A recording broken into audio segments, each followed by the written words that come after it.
장발장은행이 극빈층을 위한 무이자 벌금 대출을 시작했습니다. 선처로서 벌금형을 받았지만 오로지 가난하기 때문에 노역형을 사는 경우를 막자는 것이 이 은행의 설립 목적인데요. 죄인에게 도움을 줘야 하는 이유가 무엇인지, 도덕적 해이에 대한 우려는 없을지 은행의 기획자인 서혜성 작가에게 직접 들어봤습니다. 유지연 PD가 만나봤습니다. 우리나라 벌금 제도는 형평성이 지나칩니다. 기계적 형평성이라는 것이 사실은요. 벌금 제도 서양에서는 이렇게 하지 않습니다. 가령 이제 교통 위반 딱지만 하더라도요. 벨기에 같은 경우 제일 많이 가는 것을 알고 있는데 그 세금 내는 만큼 내게 되어 있습니다.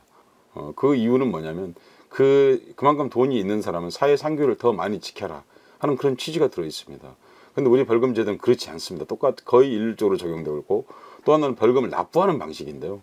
벌금을 납부하는 방식 제도 자체가 우리는 너무 지나치게 폭력적입니다. 왜냐하면 대개 그런 흔히 말하는 잡범들 혹은 경범들, 그런 분들이 벌금을 내서 갚을 수 있는 방법은 실은 일을 해야 갚는 거거든요.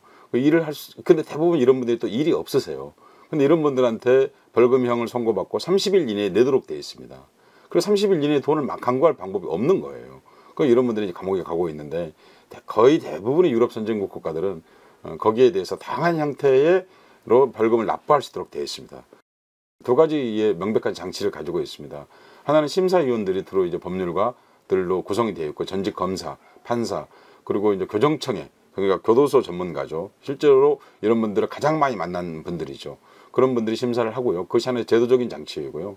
그리고 또 하나 우리가 내부적으로 정해놓은 발표한 원칙이 있습니다. 하나는 되도록이면 어린 사람들, 두 번째는 이제 가장인 사람들 있지 않습니까? 아까 말씀드렸던 것처럼 이제 자식이 있고 또 자기는 결혼을 하지 않았는데 어머니가 80이신데 암 환자시고 치매 환자신 거예요. 그런데 그 사람들을 감옥에 보내면 그 어머니는 방치돼야 되는 거거든요, 사실은요. 그런 분들을 기준으로 주 대상으로 삼고 있습니다. 혹시라도 도덕적 해이가 일어나지 않을까.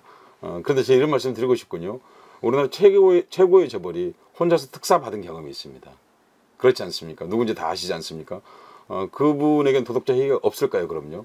그건 엄청나게 사실은 이분들 전체를 합친 것보다도 더 많은 국가의 재산상 손실을 끼친 일이거든요. 그래서 재벌들에 대해서는 한없이 간용합니다. 이른바 사회 지도층. 그때마다 언제나 뭐라고 표현합니까? 경제 발전에 기여했다. 내지는 경제 발전에 기여해야 할 만한 이유가 있기 때문이라고 말하고 있습니다. 사실 근데 그분들이 갖고 있는 우리 한국 사회에서 지배적 위치에 있는 사람들의 도덕적 해이가 한국 사회의 문제인 것이지, 한국 사회 약자가 도덕적 해이가 한국 사회의 문제인 적은 사실 없습니다.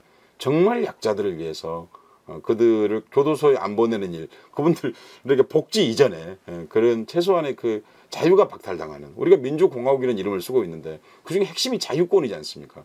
자유권이 근본적으로 박탈당하는 그런 위기에 처해 있는 분들에게 관심을 보여야 합니다.